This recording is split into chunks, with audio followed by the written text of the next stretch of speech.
Oke guys, welcome back to Daily Charting with Toshi, di mana kita akan daily chart your favorite cryptocurrencies. Dan sekarang kita masuk ke DCWT sesi kedua. Di mana di sesi kedua ini fokus kita akan lebih ke pembahasan komen dan juga charting altcoins. Jangan lupa, malam ini kita akan ada 7 data penting. 4 pertama di jam setengah 8 akan ada average hourly earnings, lalu ada initial jobless claims, ada non-farm payrolls, dan juga unemployment rate. Ya, nah ini semua sekali lagi akan keluar di setengah 8 malam. Jadi buat lu yang punya posisi futures, hati-hati, sudah dekat-dekat setengah 8 malam, belum kena target TP, pertimbangkan untuk tutup posisi duluan. Itu minimal buat yang konservatif ya. Buat yang agresif minimal pasang SL. Lalu dilanjut lagi di jam 9:15 akan ada S&P Global Services PMI, dan dua terakhir di jam 9 malam akan ada ISM Non-Manufacturing PMI and then prices ya. Oke, kita langsung masuk aja ke chartnya. Untuk kondisi BTC dia udah retest kedua nih di 109.407 gitu ya. Nah, artinya kita sudah dapat posisi short dan ya sekarang sedang dalam keadaan ya sedikit tipis-tipis profit lah ya. Ya nanti ya kita lihat apakah akan kena target TP-nya. Target TP-nya bisa pertimbangkan di 107.249, atau kalau mau lebih konservatif sedikit boleh juga di sini nih di 108.251 begitu ya. Oke, itu untuk setup futuresnya udah kita bahas tadi pagi sebenarnya ya. Tapi nggak apa. Ya kita ingetin lagi, siapa tahu lupa pasang target TP-nya. Begitu ya. Oke, next kita akan lihat dulu ya. Sekarang ya bagus ya, overall BTC berhasil ya minimal retest kedua. Kita lihat apakah besok akan reject lagi ya, dan ya apa ya kembali ke reject seperti kemarin gitu, karena kemarin reject dengan cukup kuat. Ya tapi PR besar dari BTC sebenarnya adalah daily close di atas dari sini nih. Kalau dia berhasil di atas dari 110.000 lebih 200-an. Nah, itu dia secara struktur ada perlawanan lagi begitu ya. Oke, selain dari itu kita akan lihat juga ini ya, kita akan lihat juga BTCD. Untuk BTCD kondisinya itu wah, sekarang turun dengan lumayan signifikan ya. Artinya alts mulai subur. Jadi BTC ya rally 0,5%, sementara kalau kayak ETH ya nggak terlalu ekstrim sih. Ya double-nya sih, nyaris double-nya, nyaris 1%. XRP gitu bisa 2%-an, dan Cardano 4% ya. Jadi intinya hari ini BTCD lumayan turun ya. Tapi gue tetap ingatkan lagi ya, balance sheet itu trajektorinya masih terus turun. Jadi keep it 60-40 ya.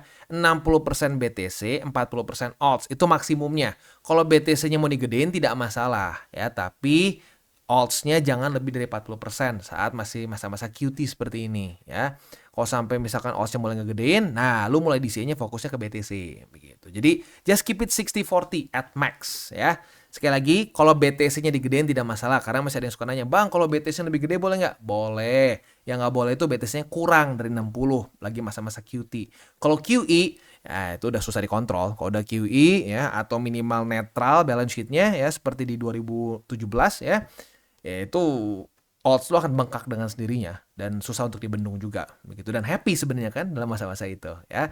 Nah, tapi selama masih belum terjadi, ya jangan bandel gitu, karena kalau bandel udah banyak sekali lah korbannya begitu ya. So keep it 60-40 at max.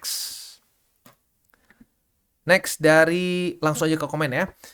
Dari Arnold Mister ya, ada dukun grup berbayar masih nggak kapok-kapok. Tebak BTC bisa turun sampai ke 90 sampai 92 ribuan. Ketika BTC sempat tembus di bawah 100 ribu beberapa waktu lalu. Ya cuma nge-week untungnya ya, nggak sampai daily close.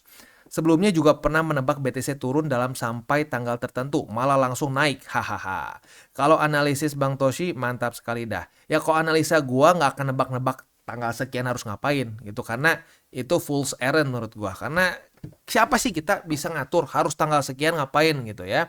Ini bukan kita ngelihat jadwal kereta api atau jadwal pesawat begitu ya. Kadang-kadang nggak tahu kenapa ya, dukun-dukun tuh kayaknya suka gitu nebak-nebak, udah kayak nebak-nebak kayak itu ya, jadwal pesawat, jadwal kereta begitu. Nggak bisa seperti itu ya, dan kita nggak pernah bisa tahu dropnya sampai ke titik mana gitu. Jadi ya sudahlah ya, bagus lagi ini ada lagi contoh ya kekonyolan para dukun yang mencoba untuk nebak-nebak ya. Jadi nggak bisa, kita nggak bisa nebak-nebak lah harus ngapain specifically, harus harga sekian begitu, kita nggak pernah bisa tahu gitu ya. Dan kalau gue pribadi makanya udah banyak sekali nanya, Bang, cycle ini bisa berapa BTC? Ya nggak tahu, tergantung hype-nya tergantung hype-nya, tergantung momentumnya. Tapi yang kita bisa tahu adalah seringkali ya dia ngetop di kuartal 4 antara November Desember. Nah, itu statistik yang kita pakai. Kalau nggak ada statistiknya, kita jangan menebak-nebak dan jangan mencoba untuk mendahului market. Karena kalau kita mendahului market, ya inilah contohnya kan. Ini contoh-contoh orang yang mendahului market. Dan biasanya kalau udah keluar kata-kata sakti, bukan kata-kata ya, udah keluar angka-angka sakti, ya pasti mikirnya all in. Begitu. Jadi selama kemarin turun nggak beli. Begitu. Belinya cuma di harga yang menurut dia pasti akan kena. Waktu nggak kena bingung. Begitu. Ya. Next. Dari Febri App. Iya nih, aja deh. Hah, gimana? Iya nih. Iyain. Sorry, bukan iya nih. Bukan iya nih. Iyain aja. Oh, iyain ya. Iyain aja deh. Si paling Bitcoin ini yang nggak percaya altcoin. Hah? Nggak percaya altcoin? Lah, gue punya 30%. Tar. Gue tiap hari loh. Gue tiap hari bahas keep it 60-40 or 70-30. Lah, 30%, 40%-nya apa emangnya? Itu alts. Lah, kalau gue nggak percaya, ngapain gue punya 30% alts? Nah, ini nih kacau. Telinga 2 tidak dipakai nih ya. Ada yang jawab, biasanya lucu nih ya. Joestar, gak percaya orang dia megang altcoin juga. Dia justru banyak bantu orang, jangan kebanyakan alts biar risk-reward ratio-nya... Jangan kebanyakan alts selama risk-reward ratio-nya belum sebanding. Yes, benar ya. Makanya coba disimak dengan baik. Yes, ya coba telinga 2, ya mulut 1. Artinya apa? Tuhan ingin kita untuk lebih banyak mendengar. Begitu. Ini gue banyak ngomong, tapi gue percaya sama gue lebih banyak dengar dibanding ngomong. Begitu. Dan yang hasil gue omong ini setelah gue banyak mendengar.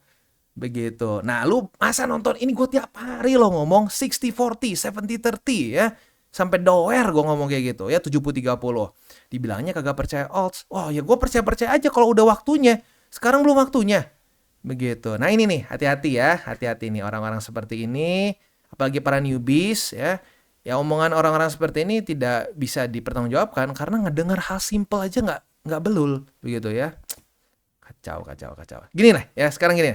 Mau ngomong alts, nggak percaya alts. Gini, faktanya sekarang masih QT kan. Ya. Faktanya sekarang masih QT.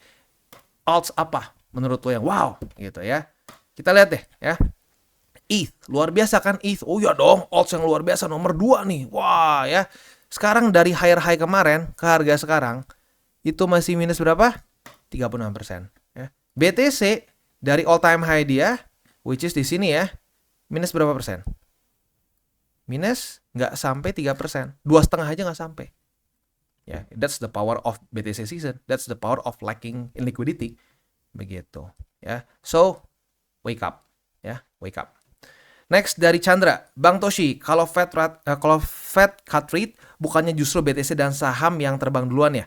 Kemungkinan BTC akan terbantu ya, risk on asset akan terbantu. Tetapi konteks yang gue bahas di sini tuh lebih ke apakah kita akan mendapatkan altcoin season setelah cut rates, dan jawabannya datanya tidak mendukung. Begitu, bahkan kita bahas di video ini kalau cut rates itu bahkan gini, lagi masa-masa interest rate dinaikin aja, itu kita bisa tetap dapat ini, kita masih bisa tetap dapat kita masih bisa tetap dapat altcoin season. Begitu, kita lihat di sini ya. Sorry, bukan balance sheet. Kita lihat interest rate gitu ya. Nah, di masa-masa ini ya, di 2017, ini basically altcoin season terjadi saat interest rate naik. Begitu. Tapi kalau ngomongin apakah ini akan berkorelasi dengan misalkan BTC ngepam gitu ya, ngebantu BTC ngepam nggak bang gitu ya? Ya sebenarnya bisa-bisa aja ngebantu. Karena dengan balance sheet dengan interest rate itu diturunin, maka ini akan ada korelasi tinggi dengan apa? Ya dengan orang-orang bisa meminjam lebih murah begitu. Walaupun bukan berarti interest rate dari the Fed itu langsung ngaruh ke suku bunga ya, tapi ada korelasinya begitu. Karena bukan seperti itu ya. Bukan suku bunga the Fed turun maka itu membuat secara otomatis bank ikutan turun, tapi enggak, itu terkorelasi. Enggak langsung tapi terkorelasi begitu ya. Nah, kita bisa di sini saat turun yang membantu sekali begitu. Tapi kalau untuk trigger altcoin season lebih ke ya balance sheet seperti yang kita bahas di video kemarin di situ ya.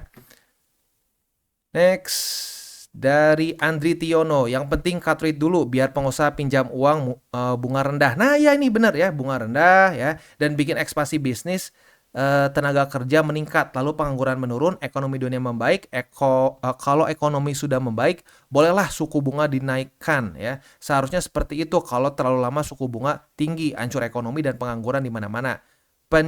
Penjara, kerusuhan, menaikkan kemiskinan berlanjut. Yes, ya memang teorinya seperti itu kan. Itu sebenarnya Keynesian way of economics lah ya. Di mana itu rata-rata udah diadopsi oleh nyaris semua negara ya sejak Perang Dunia Kedua begitu. Dan yes, ada benarnya. Nah, tapi ya sebenarnya kalau kita lihat dari perspektif si Jerome juga ya baik lagi dia mungkin takut seperti di 2021. Dia naikinnya terlalu ekstrim balance sheet-nya dan cut rate-nya terlalu gila.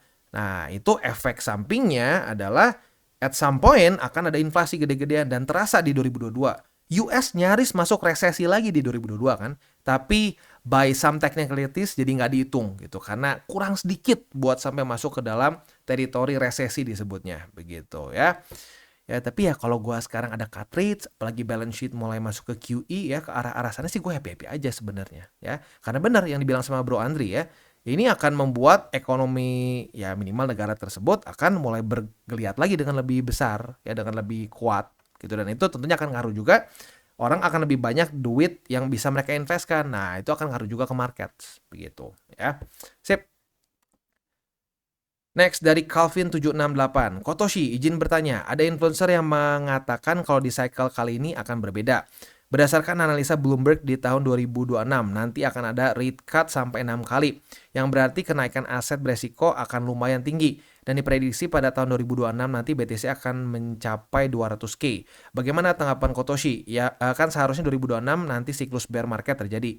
Dan apakah kita harus tetap TP di kuartal 4 tahun ini? Atau ada saran lain kok? Terima kasih. Kalau gue pribadi gini, data yang kita punya ya itu menunjukkan di kuartal 4 dan sampai sekarang masih sangat rapih. Begitu. Tapi Bang, gimana misalkan kita ada cut rates lagi nih Bang? Itu kita ada cut rates lagi di 2026. Nah, baik lagi kita sayangnya masih belum punya datanya. Seperti yang kita bisa lihat di sini, cut rates terjadi itu udah stop ya di sini basically ya di 2020 karena udah nggak bisa lebih rendah lagi nih udah mau 0 gitu ya.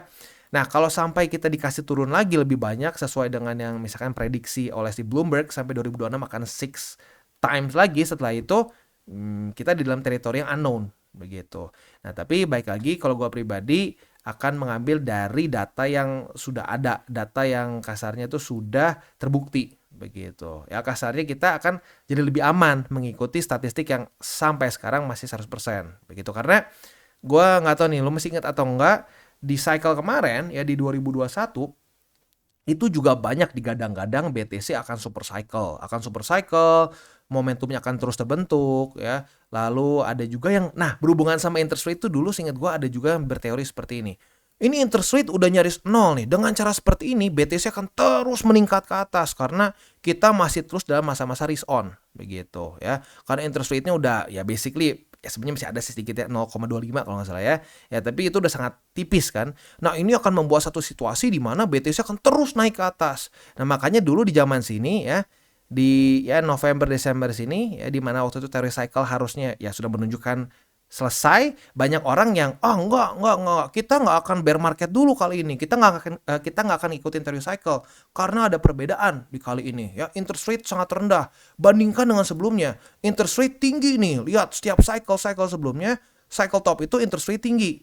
Nah tapi pada faktanya tidak ya. Nah itu orang tuh suka recency bias, di cycle sebelumnya ini top tapi rendah juga sebenarnya gitu kan. Nah itu jadi kita dalam teritori yang belum kita ketahui karena kan katanya ada sampai bisa 6 kali lagi di cut rates. Tapi kalau gue pribadi nggak berubah. Gue tetap akan milih TP di kuartal 4 tahun ini. Begitu. Kalau sampai misalkan yang terjadi naik lagi ke atas ya sudah gue berpikir simple aja. Gue nggak mau ambil resiko berlebih itu. Karena ya dari cycle-cycle sebelumnya pun orang selalu ada alasan kok untuk bilang ini cycle-nya belum beres ya. Di masa-masa ini gue ingat sekali bukan 100.000 doang. Ini banyak orang yang teriak-teriak BTC akan sampai ke 300.000 dan lain-lain begitu ya. Ya jadi I'm just gonna stick with my plan tetap di kuartal 4 dan kalau sampai ternyata naik sesuai ini bahas di sini ya sudah berarti gue simpel aja berpikir itu bukan rezeki gue. Begitu karena ya puji Tuhan udah sangat profitable kok sampai titik ini juga. Begitu ya.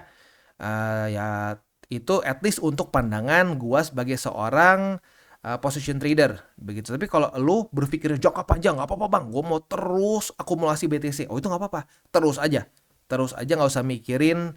Ya bahkan kasarnya lu nggak perlu terlalu ekstrim mikirin teori cycle begitu. Kalau lu benar-benar berpikirnya jangka panjang begitu. Ya benar-benar maksudnya panjang tuh 10 tahun, 20 tahun ke depan buat gua pensiun lah, buat gua misalkan dana nikah dan lain-lain. Nah, itu boleh-boleh saja kalau seperti itu, ya. Sip. Ya cukup menarik juga sebenarnya ya, tapi ya kalau kita masih belum punya fakta data sebelumnya, ya sulit, kita nggak pernah bisa tahu. Dan kalau sampai kita mencoba untuk so tahu, ujung-ujungnya jadi jatuhnya ketebak-tebakan, begitu ya. Atau bisa juga kalau lo ngerasa, aduh bang gimana ya bang ya, gue TP-nya setengah aja, monggo boleh juga. Tapi yang penting di kuartal 4 ini haruslah ada TP sekian persen menurut gue, minimal harus ada TP sekian persen. Kalau gue akan majority, gue akan TP begitu ya. Bagus, pertanyaan bagus ya. Next dari Hang Tuah, pahlawan bertopeng penumpas para dukun, mentor panutan sejak 2009, zamannya di Alup Connection 0809. Waduh apa nih nggak tahu ya. Coba 2012 kenal sama BTC, nggak kebayang aset saat ini. Tapi bos Toshi juga kenal kripto baru 2016 ya bos. Yes bener ya. 2012 ya gue masih belum sadar kripto juga ya. Mau tanya bos Toshi, umpama Porto 35% 35% USDT, 35% BTC, 30% alt. Itu USDT boleh dihitung ke BTC nggak ya? Boleh dihitung ke BTC maksudnya gimana ya? Rencananya USDT-nya buat amunisi DCA baik di BTC ataupun di alt. Terima kasih. Kalau gua sih simpelnya gini ya, kalau gua lebih gampang lu nggak usah mikirin stable-nya, lu ngitung aja sekarang lu punya BTC berapa sama alts begitu. Kalau gua lebih suka seperti itu. Tapi ada juga yang suka misalkan ngitung dengan stable coin mereka. Nah, itu monggo juga ya. Terima kasih. Semoga channelnya tambah maju dan bisa mencerahkan bangsa Indonesia. Sehat terus Bos Toshi. Salam tabur tuai. Mantap. Salam tabur tuai juga ya. Ya jadi baik lagi seperti yang gue bilang tadi, ya lebih gampangnya sih ya lu mikir kriptonya aja, jangan dicampur sama stable. Kalau nggak nanti lu aduh pusing sendiri begitu. Jadi lu kayak pisahin, kayak ada kantong terpisah untuk stable coins begitu. Ya persentasenya biar lu nggak pusing 70-30 begitu ya. Tapi sekali lagi ya terserah lu lebih sukanya kayak gimana. Karena ada juga kok yang nggak apa bang, gue suka juga dihitung dengan stable coinnya gitu ya. Next dari apa ini bacanya ya, Ang Junior mungkin ya. Bang, kenapa nggak bikin merch aja berupa kaos atau topi TCA? Kalau ada, saya mau. Wah, ini sebenarnya pernah ada berapa juga yang nyaranin seperti ini ya. Ditampung ya. Kalau cukup banyak yang ingin, yang mungkin at some point kita bisa bikin juga lah itu untuk untuk perkembangan TCA juga. Tapi for now sih masih belum dulu deh, karena jujurnya ya ada kesibukan lain juga sih gua. Ya jadi udah ini aja udah pusing nih, apalagi kalau harus sampai mikirin mau bikin merch begitu. Tapi at some point maybe ya. Hati-hati ya, ini makin banyak spam ya, spam seperti ini ya sebenarnya udah kelihatan ya mana yang spam ya. Jadi ya hati-hati aja dan jangan sampai percaya dengan yang spam-spam kayak ini kan kelihatan sekali ya, kelihatan bahasan juga aneh gitu ya. Next dari JR Channel, semua yang Kotoshi bilang pengalaman gue banget, hahaha. Ya kenapa? Karena rata-rata kesalahannya mirip-mirip kok. Ya dan itu adalah ya yang kejadian rata-rata yang gue ceritain itu kejadian sama diri gue sendiri atau ke teman-teman gue.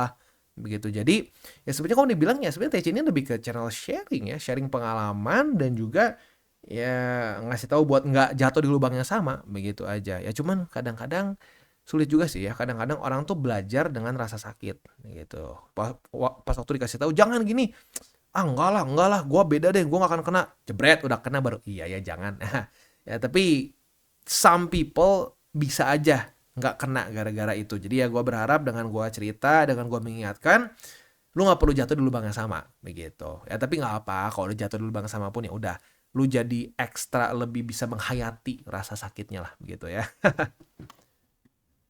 Next dari Eric Winaldi, BSB di atas 100k lebih baik tetap DCA atau lamsam bang? Tetap DCA, jangan lamsam ya. Soalnya duit dingin gua lagi ditabung dulu di bank. Oh ya gua udah kebeli semua sesuai chart lu bang yang di 105k ke bawah. Jadi masih gua hold duit dinginnya sekarang. Tetap DCA aja, tetap DCA. Dan gini, jangan pernah takut kalau sampai ternyata nggak keburu ya, nanti misalkan kuartal 4 lu mau TP dan masih ada sisa yang kasarnya duit dingin lu ya udah nggak apa-apa, lu bisa buat next cycle begitu ya. Yang penting jangan sampai ada perasaan aduh ini gua ada gua ada duit dingin nih, duit dingin ini harus cepet-cepet masuk. Jangan seperti itu, santai aja. Kalau ada waktunya, kalau memang ada kesempatan beli ya beli, kalau enggak ya jangan. Dan cara belinya sekali lagi dengan cara DCA begitu ya. Next dari Duoval, nggak jadi ke 95 nih. Ya. Ya, yang ini tuh kan nggak tahu kenapa 95K ini banyak sekali yang teriak-teriak 95 harus. Gua nggak ngerti kenapa harus begitu. Itu sama aja salahnya sama gini aja sampai ada yang berpikir, oh berarti Bang Toshi bullish nih, no yang beres-beres salah. Nggak, bukan seperti itu. Semua jenis tebak-tebakan salah. Harus ke 95, harus ke 115, harus ke berapa 60. Kenapa harus? Tidak ada yang harus, begitu kan? Ya, kebayang nggak kemarin gitu ya? Kita harus ke 96K, harus ke 95K misalkan ya. Lu di sini sementara kita di TCI kita dapat DCA di 99.051. Itu cuma berapa persen sih? Cuma berapa persen dari 95.000? Itu cuma kurang dari 4%. Ya, kurang dari 4% ke 95.000. Tapi faktanya jadi nggak dapat gitu kan. Nah, itu seremnya tebak-tebakan harga. Ya, tebak-tebakan harga bisa ujung-ujungnya orang jadi FOMO begitu. Mending kalau cuma aduh nggak kena ya sudah deh, berarti belum rezeki. Rata-rata nggak seperti itu ya. Rata-rata setelah nggak kena terjadi pump, terjadi rally yang signifikan, waduh pusing kepala, langsung beli di resisten ya. Udahnya makin pusing lagi pas corrective movement ya, makanya buy high sell low begitu ya. Sip, beres. Itu aja kurang lebih untuk hari ini. Selanjutnya kita tinggal masuk ke bagian buy limit. Tetapi sebelum kita masuk ke buy limit, seperti biasa gue akan ingatkan lagi ya. Cara untuk mendukung TCI ada banyak caranya. Lu bisa like our video, bisa share our video, atau juga bisa menggunakan link referral kita di bawah ya. Dan by the way, ngomongin soal ini ya, ngomongin soal link referral dan lain-lain ya. Event Margex masih berlaku sampai tanggal 10 Juli. Buat lo yang tertarik bisa ikutan ya, karena sayang nih tinggal dikit lagi kena target di 1 million ya. Dan untuk peserta juga masih kurang 3. Nah, kalau sampai sudah tercukupi semua ya ini akan dibagikan si prize poolnya. Begitu. Jadi buat lo yang tertarik silahkan bisa ikutan. Masih ada sampai tanggal 10 Juli ya. Oke, kita akan dengar dulu pesan-pesan dari sponsor kita pada hari ini. Oke, today's video is brought to you by Margex. Dan Margex ini adalah suatu platform yang fokusnya lebih ke trading futures ya. Nah, yang menarik dari Margex makanya sekarang sedang ada event trading competition dengan prize pool sebesar 1000 USDT, dan setiap ada 1 juta USD dalam bentuk trades akan add 100 USD lagi ya. Ini berlangsung dari tanggal 25 Mei sampai tanggal 30 Juni. Jadi masih ada waktu yang cukup panjang ya. Nah, untuk event ini sendiri ya, quite simple ya, kita tinggal buka a single trade ya dari $10 sampai 100 USD ya. Nah, di situ lo akan eligible untuk mendapatkan reward.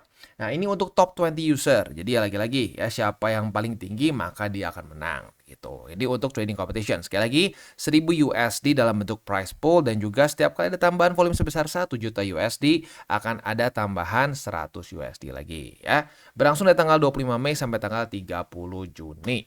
Nah, untuk Margex sendiri ya, mereka itu seperti yang gue bilang tadi di depan ya, fokusnya lebih ke futures. Nah, di sini walaupun ya fokusnya ke futures, bisa juga convert lah. Untuk convertnya ini, lo bisa convert ke beberapa major cryptocurrencies ya. Kayak contoh, lo mau beli dari USD, misalkan mau ke mana? Ke BTC gitu. Nah, lo bisa beli gitu ya. Ke beberapa major cryptocurrency bisa ya. Nah, tapi baik lagi fokusnya lebih ke futures.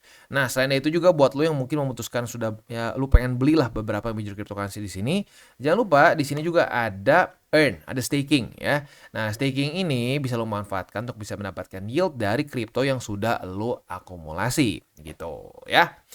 Nah, selain itu juga ya di sini kita ada copy trading. Nah, untuk copy trading ini ya tentunya buat orang-orang yang mungkin merasa, "Ah, Bang, gua udah coba trading sendiri nih Bang, tapi mungkin gua ngerasa masih belum puas. Kayaknya ada orang lain lebih jago daripada gua." Nah, lu boleh lihat misalkan di sini ya. Lu bisa lihat dari misalkan ROI tertinggi, follower terbanyak, lalu equity mereka, dan banyak lagi. Setelah itu lu bisa follow ya. Nah, itu sih kurang lebih ya untuk di Margex. Sekali lagi, mereka eventnya itu masih berjalan cukup panjang ya sampai akhir Juni. Price poolnya sebesar 1000 USD, dan ini diambil top 20 dari user yang mengikuti kompetisi ini ya. Nah, selain itu juga mereka itu ada ini apa namanya, ada bonus up to 10.000 USD dalam bentuk deposit bonus ya. Tentunya bukan buat IWD ya, tapi misalkan lu masukin 10.000. Nah, itu akan 20% ya dalam bentuk kayak semacam kredit lah ya. Nah, kredit itu berguna untuk apa? Berguna untuk lu buka posisi ya, tapi ya kasarnya nggak pakai duit lo. Jadi kayak inilah, kayak kredit di mana nggak akan ngurangin hasil depo lu. Begitu ya. Nah, itu jadi cukup berguna buat orang-orang yang ingin apa namanya, ingin membuka posisi, bisa menambah margin lu juga ya, dan seterusnya. Jadi buat yang tertarik silakan bisa menggunakan link reflektor di bawah dan mulai trade di Margex. Dan sekarang kita masuk ke XRP. Untuk XRP kita bisa di sini, waduh ya. Kemarin kan shortnya udah profit, longnya profit ya. Tapi hari ini kita bisa lihat nih, posisi short kita sekarang lagi minus nih. Ya baik lagi, tidak ada yang namanya di market profit terus. Kalau profit terus ya, dan nggak mungkin ada ruginya ya, semua orang trading ya. Nah, jadi ya tapi oke sih ya, harusnya udah oke karena shortnya profit, longnya profit ya. Sekarang tinggal yang ketiganya nih, apakah masih bisa bertahan atau enggak nih, bisa tetap di bawah dari MA50 atau tidak gitu ya. So ya udah, tinggal kita lihat aja kan longnya kemarin profit berapa nih. Longnya profit 3,58. Kita lihat nanti setengah 8, dekat-dekat setengah 8, kalau masih di atas dari MA50 ya pertimbangkan cut loss lah gitu ya. Nah, untuk posisi spotnya ada di EMA20, lalu juga ada di 2,13879, 2,0949, dan di 2,01588 ya. Next, Cardano. Untuk Cardano kita bisa lihat di sini kondisinya sayangnya mirip sekali seperti XRP ya, sama-sama lagi masih di atas dari EMA20. Kita lihat, ini kan sudah retest 1, retest 2 ya. Ya, mirip-mirip lah kayak XRP, setengah 8. Masih belum kena target TP di angka 0,571, ya pertimbangkan cut loss gitu ya. Nah, ya itu at least untuk yang ini ya, untuk yang buat yang konservatif. Buat yang agresif minimal pasang SL karena ya siapa tahu ya, karena yang agresif kadang-kadang bisa juga seperti ini ya.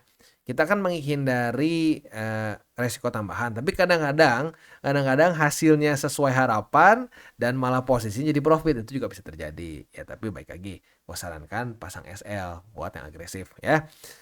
Sip, untuk posisi spotnya ada di angka 0,571 dan di angka 0,5347. Sip, itu aja kurang lebih ya untuk Cardano. Untuk SUI kita bisa basically sama setupnya semua ya, dan sama-sama lagi merah semua nih ya.